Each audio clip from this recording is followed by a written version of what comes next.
agora a gente vai entrar realmente nos relatórios. Vamos começar aqui pelo público-alvo, dando uma olhada na visão geral, para a gente falar um pouquinho sobre essa estrutura dos relatórios do Google, tá ok? Então logo de começo aqui em cima, você tem esses 4 botões aqui, certo?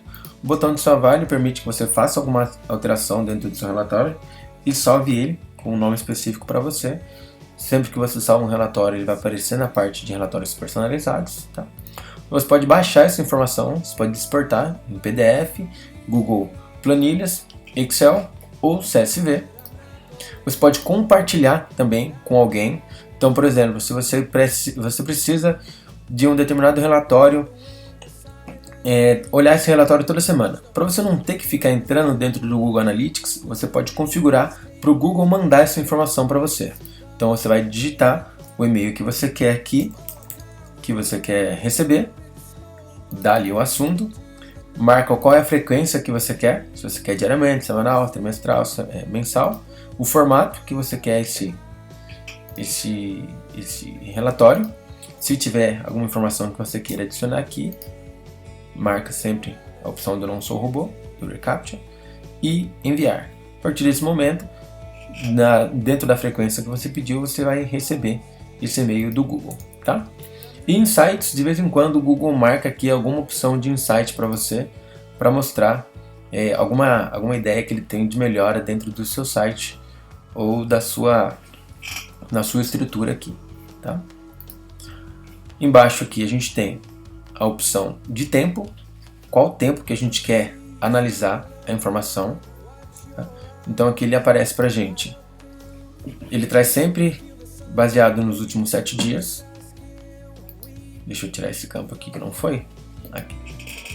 Ele traz sempre baseado nos últimos 7 dias, mas tem campos personalizados aqui. Então, tem hoje, ontem, semana passada, mês passado, os últimos 7 dias, os últimos 30 dias, tá?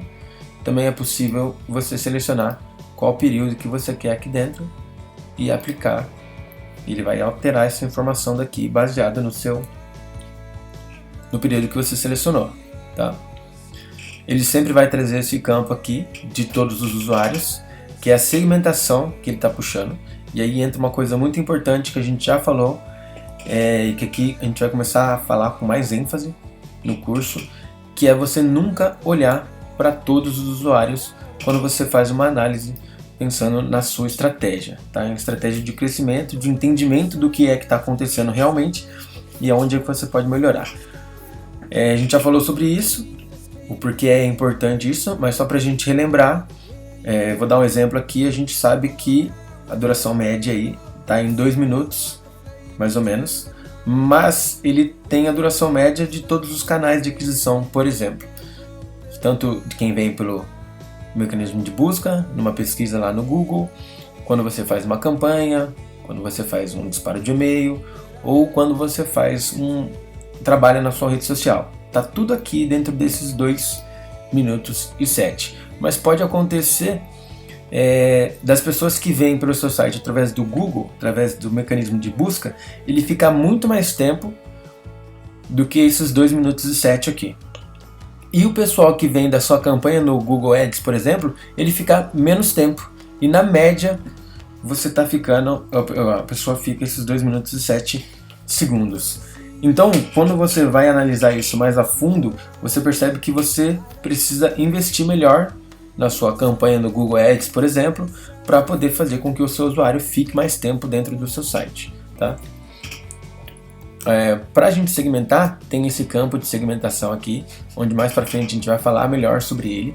Mas segmentação basicamente alguns grupos que o próprio Google separa e que você pode analisar separadamente do total de usuários para você entender exatamente o que é que está acontecendo.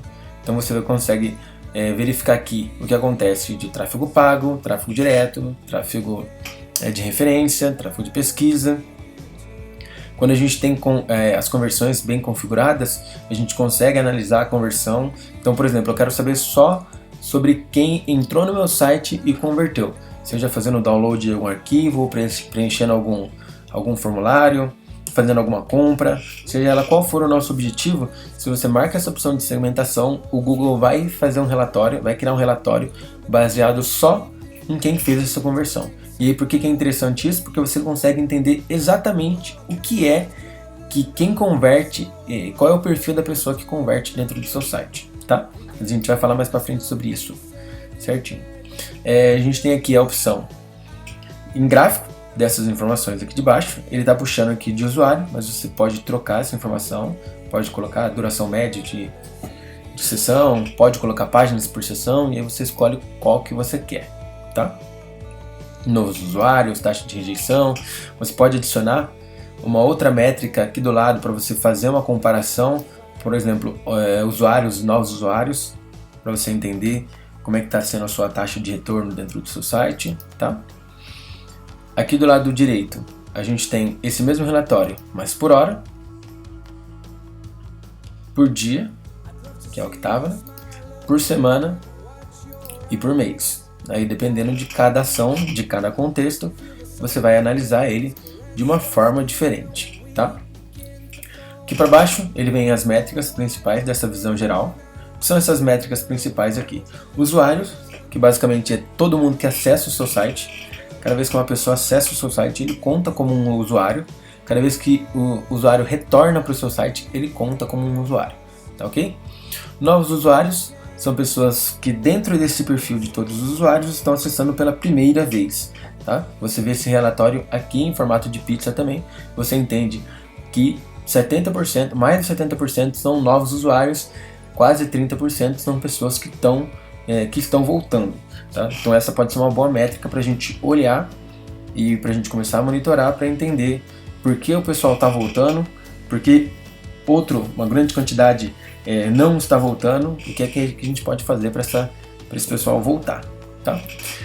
Sessões, a gente falou sobre sessões quando a gente estava configurando e falando sobre conta, propriedade e visão, tá? Sessão é um tempo que o seu usuário fica acessando o seu site, tá? Então a sessão ela pode contar, o usuário pode acessar a primeira vez o seu site, ele pode sair do seu site dentro de um período, se ele volta na mesma sessão. Se ultrapassa um período, no caso aqui ele está configurado 30 minutos. Então, dentro de 30 minutos, o usuário acessou o seu site a primeira vez, ele conta com uma sessão. Se ele sai do seu site, dentro de 30 minutos, todas as vezes que ele voltar, ele vai continuar contando como uma sessão. Se ele volta, por exemplo, no outro dia, ele vai contar como uma nova sessão, tá ok?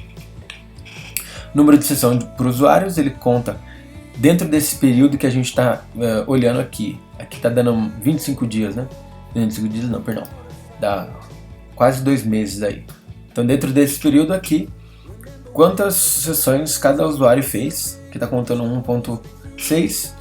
Ele na média não chega nem a dar 2 sessões para o usuário, tá? A gente não consegue falar se isso é bom ou se isso é ruim se a gente não tiver um contexto e entender o que é que ele está acessando, qual página que ele está acessando, por que ele está ficando mais ou menos tempo, tá?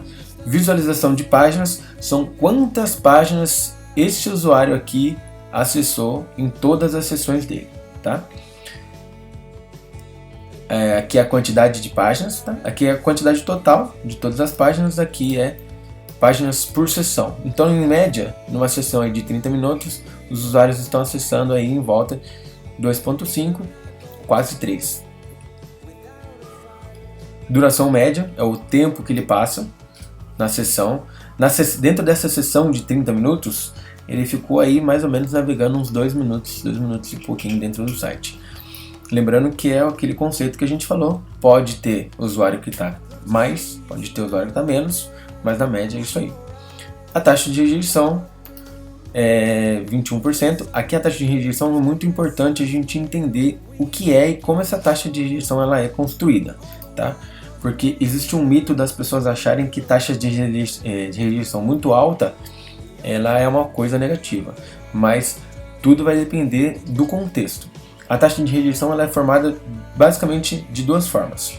O usuário acessa ao seu site, não entende o que tem ali, não entende o conteúdo e sai, ou ele não executa não tem nenhum engajamento com o seu site.